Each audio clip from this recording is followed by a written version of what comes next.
ओम। अमृत ध्यान साधना प्रभात सत्संग में आप सभी साधक साधिकाओं का हार्दिक स्वागत है। आइए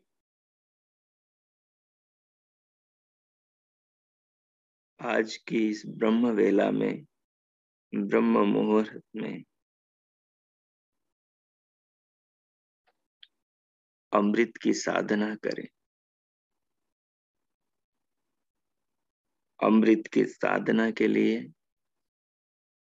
सर्वप्रथम मनोस्तुति और आसन की स्तुति बनाएं। सबसे पहले तो मन में भाव बनाएं कि मैं अमरत्व की, आत्म तत्व और परमात्म तत्व की साधना करूंगा, करूंगी। इस साधना से, आत्मा की साधना से, परमात्मा की साधना से, आत्मा और परमात्मा दोनों ही साधक के समझ में आते हैं। दोनों के ही साधक निकट करीब पहुंचने लगता है, स्वयं में ऐसा महसूस करता है। तो ऐसे भाव बनाकर भीतर स्वयं में इन तत्वों के ज्ञान विज्ञान को पाने की ललक, रुचि, चाह पैदा करते हुए फिर किसी भी अनुकूल आसन में, जिसमें सुख पूर्वक स्थिर होकर ध्यान पर्यंत आप बैठ सकें, वो आसन लगाएं। कोई भी अनुकूल आलती पालती हो, जिस देह की आकृति में, आसन की स्थिति में, आलती पालती में आप स्थिर होकर सुख पूर्वक ध्यान पर्यंत बैठ सकें, वो शरीर की स्थिति बना ले, वो आलती पालती आसन लगा ले।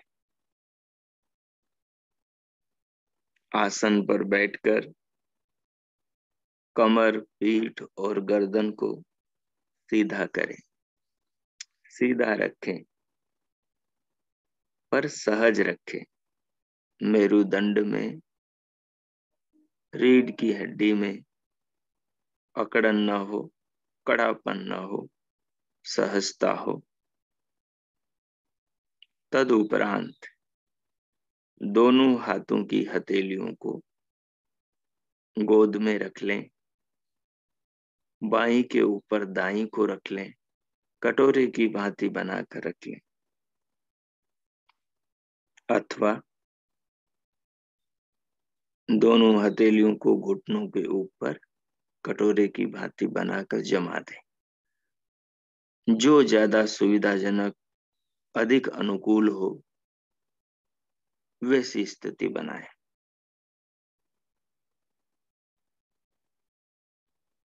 तदुपरांत पूरी देह का निरीक्षण करें। नेत्रों को सहज रखें, पलकों को बंद रखें। दोनों पलकों पर खिंचाव, खिंचाव, तनाव, दबाव, अकड़न जकड़न बिल्कुल न हो, बिल्कुल सहजता हो। सिर से पांव तक, पांव से सिर तक, पूरी देह में, देह के सारे अंगों में शिथिलता हो, सब अंग सहज हो, किसी पर कोई दबाव, कोई खिंचाव, उसकी मांसपेशियों में किसी प्रकार का खिंचाव बिल्कुल नहीं होना चाहिए। सारे शरीर के अंग प्रत्यंगों को शिथिल कर दें, ढीला छोड़ दें, अपने हाल पर छोड़ दें और इसे महसूस करें।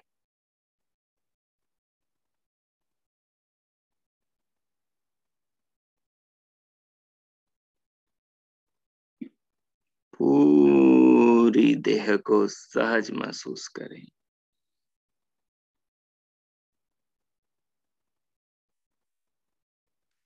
अब पूरे शरीर को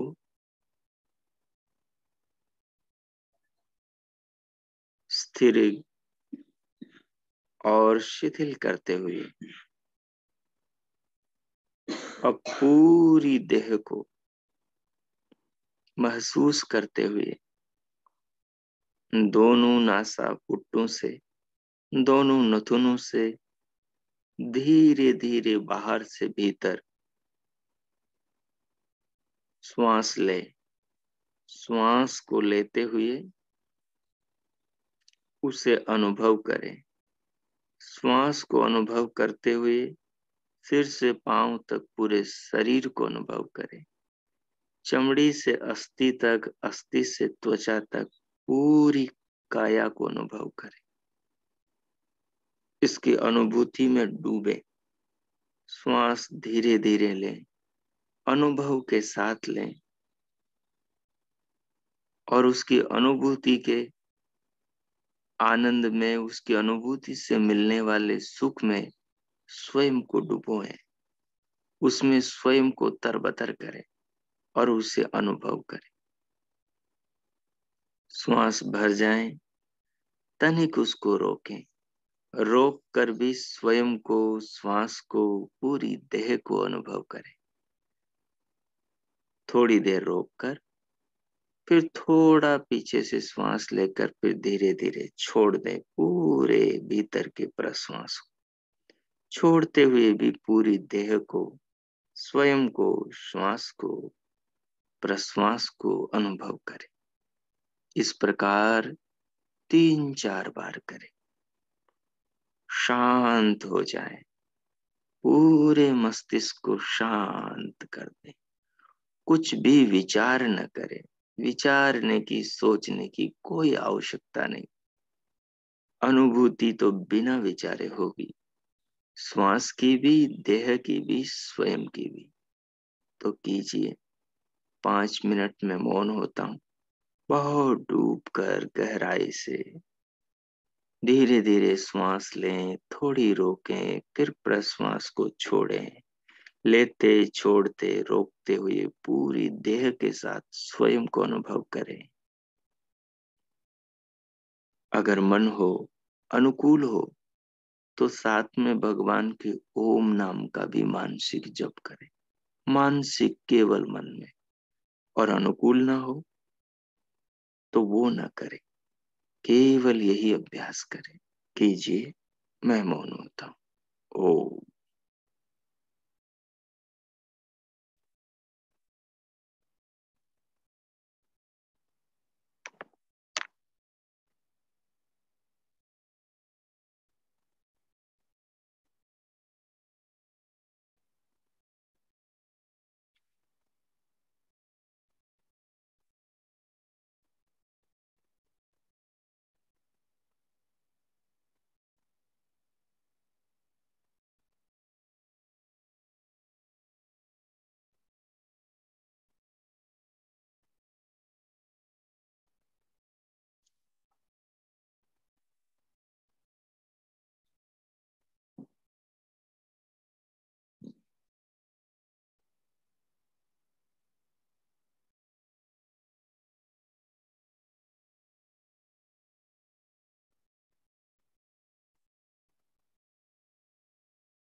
ओ,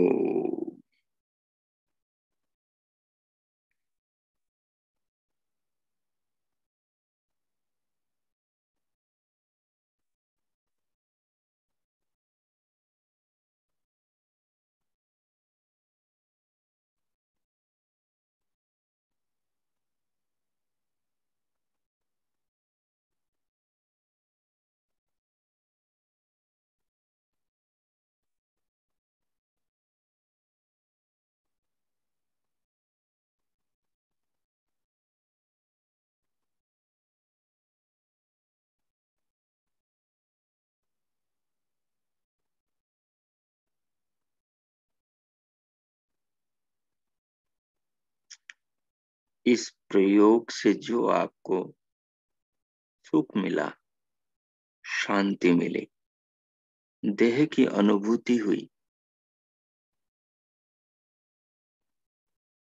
और श्वास प्रश्वास के प्राणों के लेने, उन्हें थोड़ा रोकने और फिर प्रश्वास अपान के निकालने से जो देह के अंदर अनुभूति हुई, उस अनुभूति से मिलने वाले सुख को याद रखें। ये सुख बड़ा अद्भुत सुख है, इसमें कोई विकार नहीं, इसमें कोई कुसंस्कार नहीं।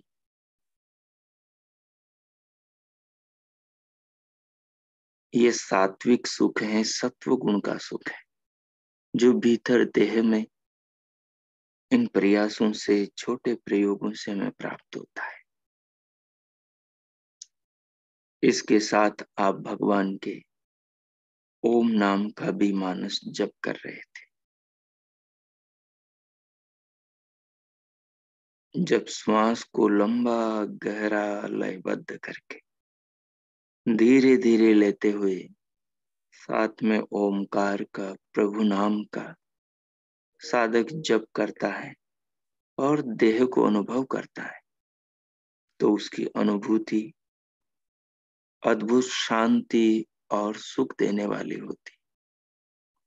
पूरे अंतकरण को, मस्तिष्क को, ज्ञान तंतुओं को, शरीर के सारे तंत्रों को जीवित करने वाली, जीवन देने वाली सात्विक शरीर के अंदर परिणाम लाने वाली होती।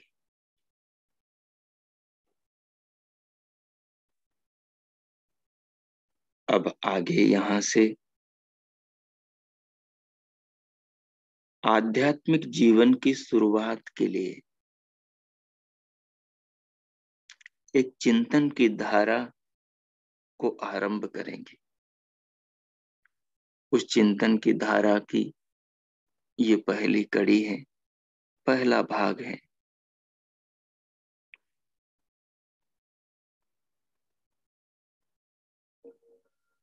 विचार कीजिए, जब आप नेत्र खोलते हैं, संसार में होते हैं, तब संसार में आप क्या देखते हैं?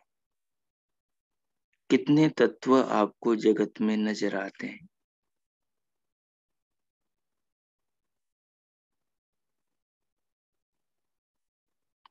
तो जब हम संसार में नजर उठाकर देखते हैं, तो संसार में हमें दो तत्व प्रतीत होते हैं।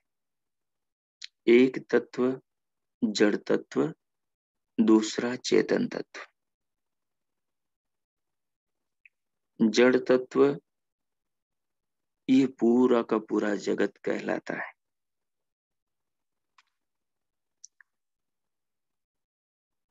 संसार में जो भी वस्तु पांच भौतिक है, पंचभूतों से मिलकर बनी है, उस वस्तु के अंदर पार्थिव अंश, जलीय अंश, आग्नेय अंश वायवीय अंश और आकाशीय अंश मिलता है। मतलब उसमें पृथ्वी की मिट्टी, आकृति, भार और गंध मिलती है, सुगंध मिलती है। उसमें जल का लोच, स्वाद, रस मिलता है। उसमें अग्नि की उष्णता, ताप, रूप, रंग दिखाई देता है। उसमें वायु का स्पर्श अनुभव होता है और उसमें आकाश का स्पेस, अवकाश शब्द मिलता है। ऐसी वस्तु पांच भौतिक वस्तु है। वो पंचभूतों से बनी है, जिसमें भार है, जिसमें आकार है, जो इन नेत्रों से दिखाई दे रही है, जिसमें गंध है, स्पर्श है, जिसको हम उठा सकते हैं, छू सकते हैं, पकड़ सकते हैं। तो नेत्रों से हम जो भी संसार में देखते हैं, सारी वस्तुएं वैसी हैं जिन्हें हम छू सकते हैं, पकड़ सकते हैं, उठा सकते हैं। हमारा शरीर भी वैसा है जैसी ये बाकी वस्तुएं हैं। जैसे एक फल को लें आप, आम को लें आप, आम में भार है तो ये पृथ्वी का है। आम एक मूर्तिमान वस्तु है, उसकी एक आकृति है, वो पृथ्वी की है। आम में सुगंध है, वो पृथ्वी की है। आम में रस है, उसमें लोच है, उसमें गीलापन है, उसमें स्वाद है, वो रस से भरा है। ये रस जल का ही एक रूप है, जो आम के अंदर रस भरा हुआ है। आम के अंदर रूप है। जब वो अपका था तब हरा था, पकने के बाद में वो पीला हो गया। आम के अंदर अग्नि तत्व है। कोई भी चीज पकती है, अग्नि तत्व से पकती है। आम में जो उष्णता है, आम में जो रंग रूप है, वो अग्नि के कारण से है। अब आम में जो स्पर्श है, जिसको छूने से हमारी त्वचा को मालूम होता है कि ये आम क्या स्पर्श है। ये स्पर्श वायु से वस्तु में आता है। ये वायु तत्व से ही वस्तु में आता है। और यदि वायु किसी वस्तु में प्रवेश न करे तो वो वस्तु सड़ जाएगी, दुर्गंधित हो जाएगी। हम किसी वस्तु को खुले में रखते हैं जहां हवा चल रही हो, तो वो ज्यादा टाइम तक सुरक्षित रहती है।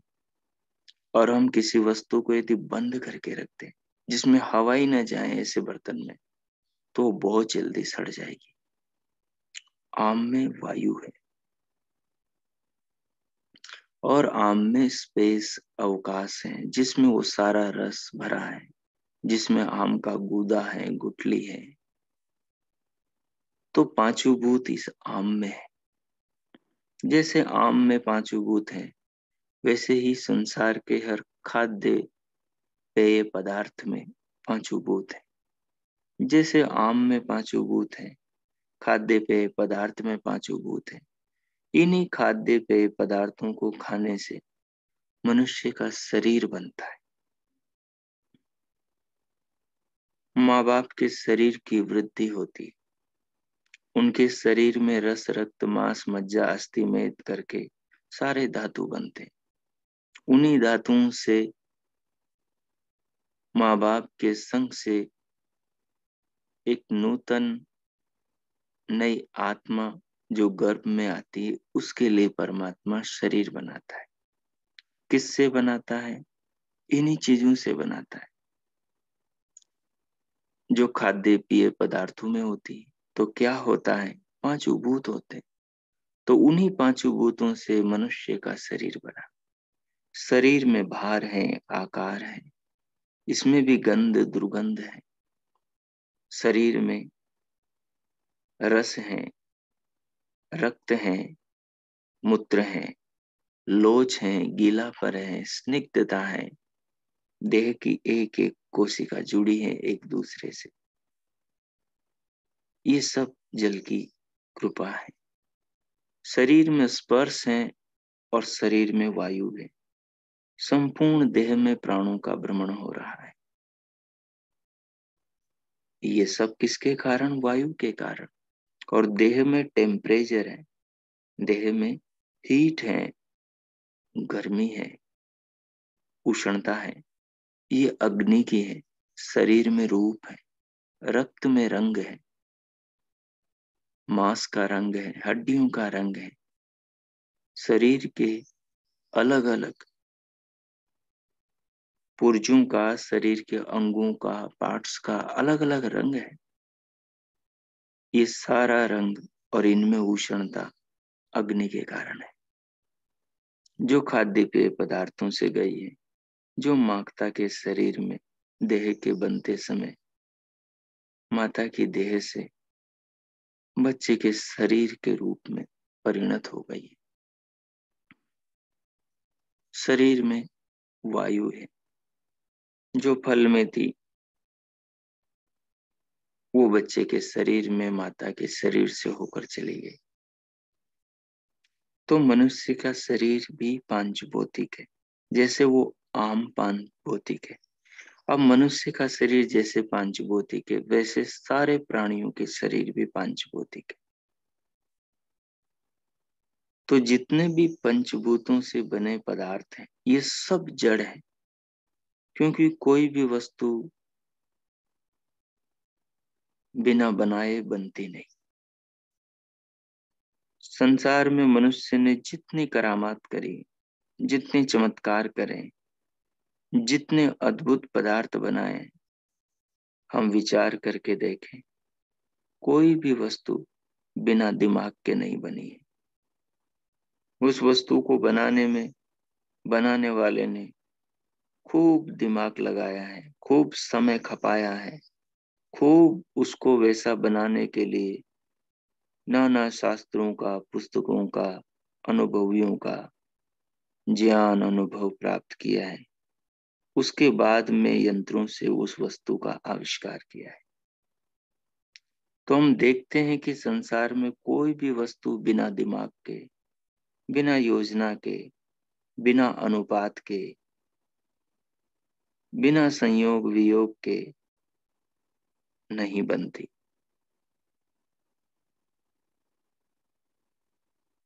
जब कोई वस्तु बिना बनाए बनती नहीं, तो ये जगत, ये संसार, ये भी बिना बनाए कैसे बन सकता है भला? नहीं बन सकता। इसका भी कोई बनाने वाला है। हमने घर बनाया, हमने मोम के गुड्डे गुड़ियां बनाई, हमने कपड़े के गुड्डे गुड़ियां बनाए, हमने कठपुतली का खेल देखा है। कठपुतलियों को नचाने वाला नचाता है, कठपुतलियां नाचती है। कठपुतलियों के हाथ पांव के तार नचाने वाले की उंगलियों में होते हैं और कठपुतलियां नाच रही होती। ठीक वैसे ही हमारी देह के तार हमारी आत्मा के और शरीर के भीतर की व्यवस्था के हाथों में, उंगलियों में बसे। तो एक चीज तो हमने देखी कि जगत में सर्वत्र जड़ता है, लेकिन कोई भी जड़ स्वयं किसी दूसरे रूप में परिणत नहीं होता। हम देखते हैं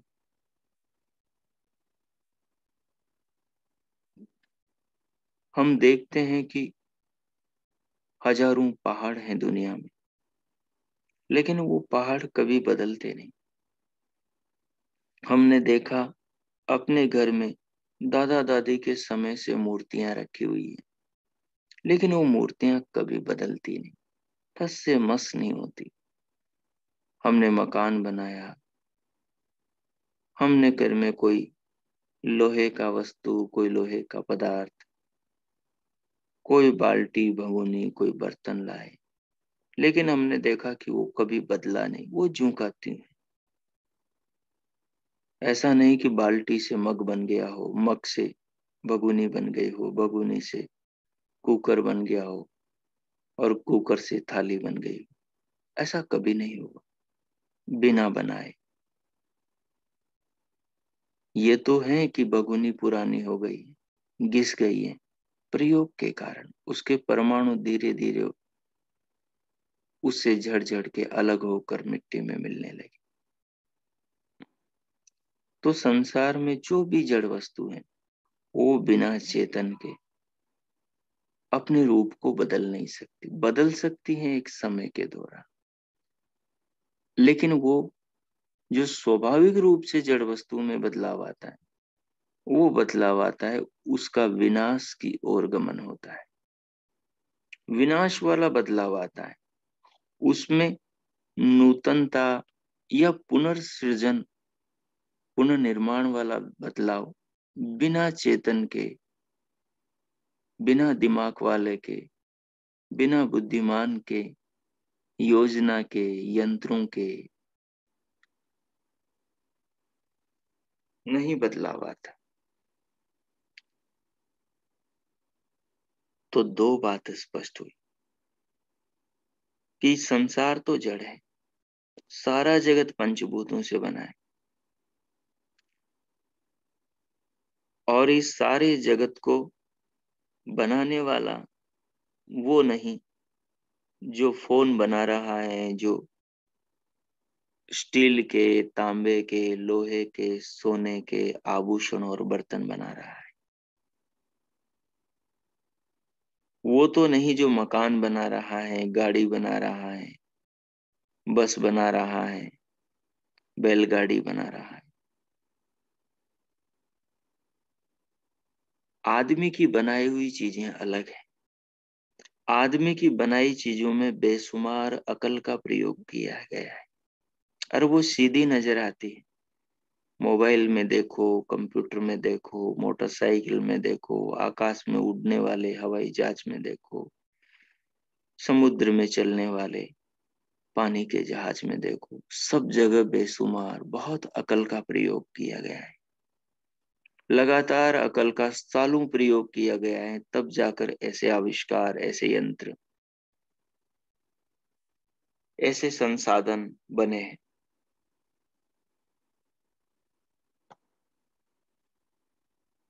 अब जब हम जगत को देखते हैं,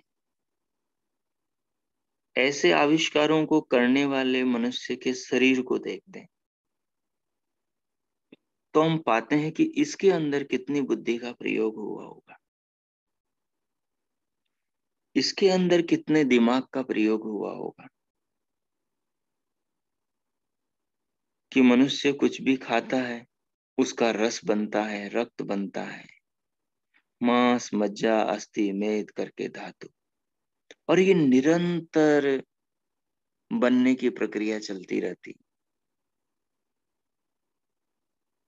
न गुर्दों को विश्राम है, न किडनी को विश्राम है, न लीवर को विश्राम है, न फेफड़ों को विश्राम है, न मस्तिष्क को विश्राम है, न 72,000 नाड़ियों को विश्राम है, न हृदय को विश्राम है,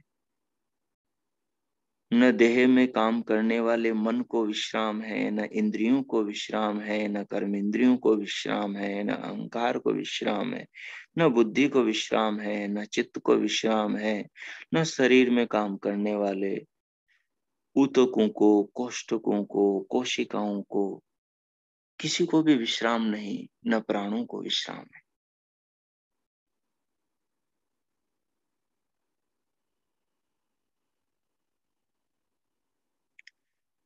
सब लगातार काम कर रहे हैं, किसी को कोई विश्राम नहीं।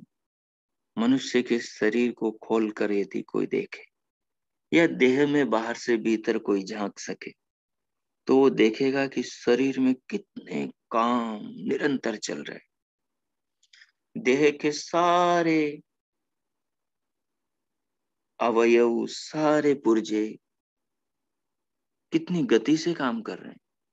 और जन्म से लेकर, जन्म से नहीं, माता के गर्भ से लेकर जब तक देह में चेतना रहती है तब तक करते रहते। बाहर के बड़े बड़े यंत्रों को मनुष्य के दिमाग ने लंबा समय लगाकर बनाया है। सुधार करते करते, सुधारते सुधारते एक सक्सेस और सफल वाहन, आविष्कार, यंत्र बनाया है। पर हर माता के गर्भ में, हर पशु मादा के गर्भ में, पक्षी मादा के गर्भ में, कृमि कीट पतंग माताओं के गर्भों में जिन बच्चों का, जिन जीवों का, प्राणियों का निर्माण होता है, उन सब में परिवर्तन होता है। उन सब की देह अलग होती है। तो अवश्य ही इसे भी कोई बनाने वाला है पीछे। क्योंकि हमने देखा जगत में बिना मनुष्य के कोई किसी वस्तु को बना नहीं सकता। तो मनुष्य को भी कोई बनाने वाला है। इन चांद सूरज को कोई बनाने वाला है। धरती आकाश के बीच की दुनिया को कोई बनाने वाला है। इस पृथ्वी को कोई बनाने वाला, घुमाने वाला, और इसमें नाना वस्तुओं का निर्माण करने वाला, सोने का, चांदी का, पीतल का, तांबा का, पारा का, रांगा का, इसमें हजारों हजारों निरंतर चलने वाले पदार्थों का निर्माण हो रहा है। कहाँ धरती में लावा पड़ रहा है, कहाँ धरती के अंदर केरोसिन पेट्रोल बन रहा है, कहाँ धरती के अंदर डीजल बन रहा है, कहाँ धरती के अंदर पानी पीने का अमृत बन रहा है, कहाँ धरती में सोना बन रहा है, कहाँ धरती में लोहा बनता है, कहाँ धरती में तांबा बन रहा है, कहाँ धरती में स्टील बन रही, कहाँ धरती में क्या क्या। ये माता वसुंधरा सारे जगती के पदार्थों की दाता है। इसके गर्भ में सारे रत्न भरे हुए हैं। इस पृथ्वी के गर्भ में इनको कौन बना रहा है? जो माता के गर्भ में शिशु का शरीर बना रहा है। वही पृथ्वी के भीतर हमारे खाने पीने की और इन यंत्रों को बनाने की जो रॉ मटेरियल है, जो लोहा, तांबा, पीतल वगैरह जो चीजें, धातुएं हैं, उनको बना रहा है। वही धरती में एक बीज बोने पर हजारों लाखों बीजों को देने वाले, फलों को देने वाले, पत्तों को देने वाले, कोपलों को देने वाले, ऑक्सीजन टनों में देने वाले पेड़ों को, पौधों को बनाता है। तो जैसे मनुष्य की देह की चेतना से ये देह काम करती है, वैसे ही इस शरीर को बनाने वाले, इस जगत को बनाने वाले, इस जगत के अंदर जो विराजमान चेतना है, उससे ये जगत बन रहा है। तो अब तीन तत्व हो गए, जड़ और चेतन दो हो गए, लेकिन चेतन अब दो हो गए। एक आत्मा और दूसरा परम आत्मा। परम आत्मा को परमात्मा कहते हैं, ईश्वर कहते हैं। मानो मनुष्य परमात्मा की ही नकल कर रहा है। क्योंकि मनुष्य में जो चमत्कार है, मनुष्य के अंदर जो प्रतिभा है, मनुष्य में जो अकल बुद्धि है, वो परमात्मा के हाथों, उनकी व्यवस्था से, माता के गर्भ में बनाई देह से ही आती। तो जगत में आंख खोलकर हम झांकते हैं तो हम क्या देखते हैं? जड़ और चेतन। जितने भी जड़ तत्व हैं, जड़ पदार्थ हैं, वो सब पंचभूतों से बने हैं। और जितने भी तत्व संसार में, जितनी भी वस्तुएं बनी, उनमें कुछ तो चेतन आत्मा ने, प्राणी ने बनाए हैं। परमात्मा की दी बुद्धि से, देह से, दिमाग से, ज्ञान से, समझदारी से परमात्मा ने बनाए पृथ्वी में नाना पदार्थों से। और कुछ वस्तुओं का निर्माण, कुछ पदार्थों का निर्माण, कुछ चमत्कार मनुष्य ने नहीं, किसी परम आत्मा ने करे हैं, परमात्मा ने करे। दिखता न आत्मा है न परमात्मा है। आत्मा भी कभी किसी को नहीं दिखता, परमात्मा भी कभी किसी को नहीं दिखता। केवल शरीर आत्मा का और केवल शरीर परमात्मा का दिखाई देता है। शरीर न आत्मा है, शरीर न परमात्मा है, क्योंकि शरीर पांच भौतिक पंचभूतों से बना है। चाहे वो आत्मा का हो चाहे परमात्मा का हो, शरीर न आत्मा है न परमात्मा है। आत्मा अशरीर है, आत्मा अजड़ है। शरीर तो जड़ है, आत्मा चेतन है। तो परमात्मा भी चेतन है और परमात्मा का शरीर, ये जगत जड़ है। तो जगत दिखाई देता है, शरीर दिखाई देता है, न आत्मा दिखाई देता है न परमात्मा दिखाई देता है। आत्मा अनुभूति में आता है, परमात्मा भी अनुभूति में आता है। अनुभव करने वालों का ऐसा मत है। तो यहाँ आकर इस जगत में हमने बुद्धि से, विचार से, चिंतन से तीन तत्वों को देखा कि आत्मा, परमात्मा और प्रकृति, तीन तत्व है। प्रकृति से बना संसार सब जड़ है। ये जो पंचभूत हैं, ये सूक्ष्म पंचभूतों से बने हैं। और सूक्ष्म पंचभूत जो है वो अहंकार से बने। अहंकार जो है वो महतत्व से बना है। महतत्व जो है वो सत्व, रज और तम रूपी मूल प्रकृति से बने। तो संसार में हमने देखा तीन तत्व है, दो चेतन है, एक जड़ है।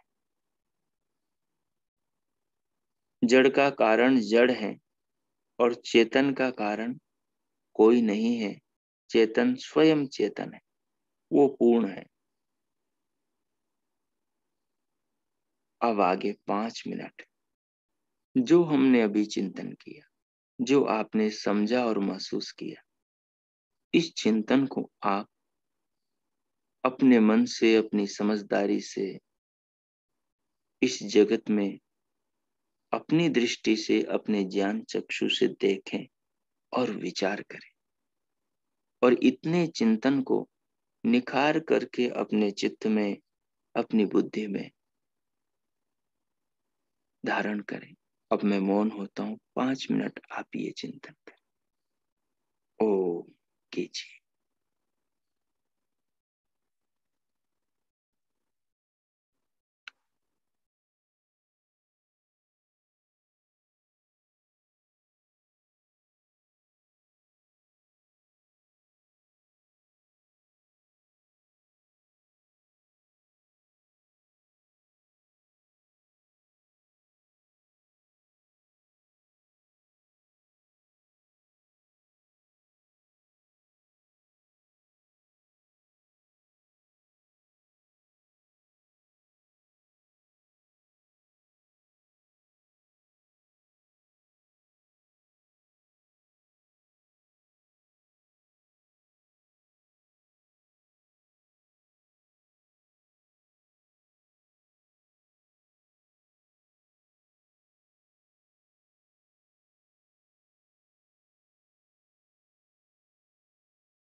ओ,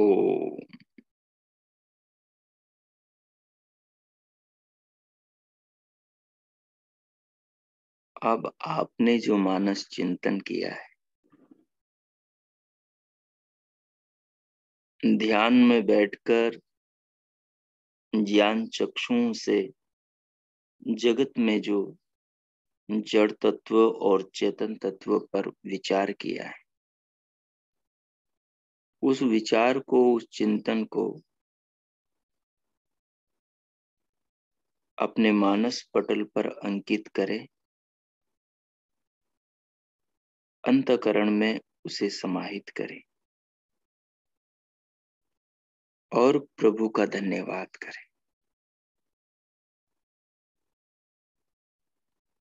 जो आपने ये चिंतन करते हुए भगवान की महिमा को, उनकी कृपा, उनके महत्व को, उनकी महानता को महसूस किया है, उसे हृदय में, आत्मा में रखते हुए प्रभु के प्रति अपने हृदय से कृतज्ञता प्रकट करें, भगवान का धन्यवाद करें, इस जीवन और इस जगत के निर्माता का, इस जीवन के धारण पोषण पालन करता परमात्मा का धन्यवाद करें। 2 मिनट प्रभु के साथ अपनी आत्मा को जोड़कर परमात्मा का धन्यवाद करें। ओम कीजिए।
ओम। इस प्रकार प्रभु का धन्यवाद करते हुए अब भीतर से अपनी भावना को महसूस करते हुए अंतस जागरूकता को भीतर से बाहर देह के ऊपर अंग प्रत्यंगों पर ले आए और दोनों हाथों की उंगलियों में हल्की हलचल करते हुए फिर हथेलियों को उठाकर परस्पर उनमें घर्षण करें और उष्ण हथेलियों से 2-3 बार मुखमंडल का स्पर्श करें। फिर उंगलियों के मध्य से पलकें खोलते हुए भीतर से भाव के साथ बाहर आ जाए। ओह।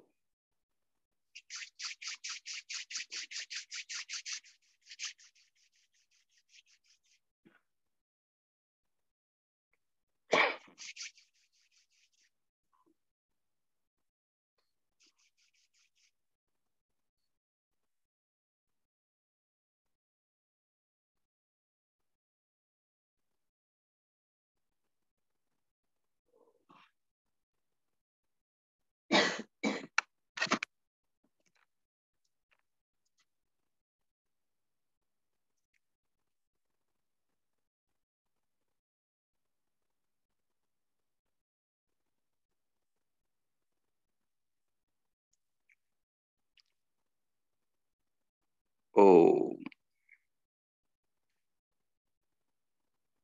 शांति पाठ।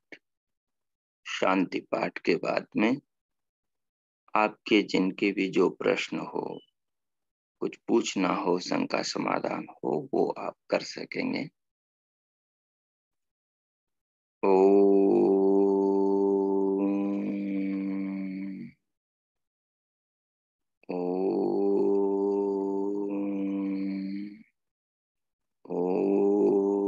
शांति शांति शांति। ओम ओम।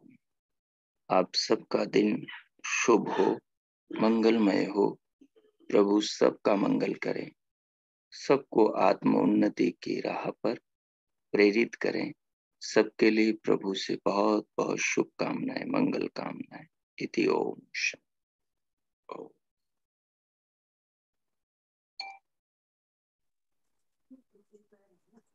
नमस्ते आचार्य जी।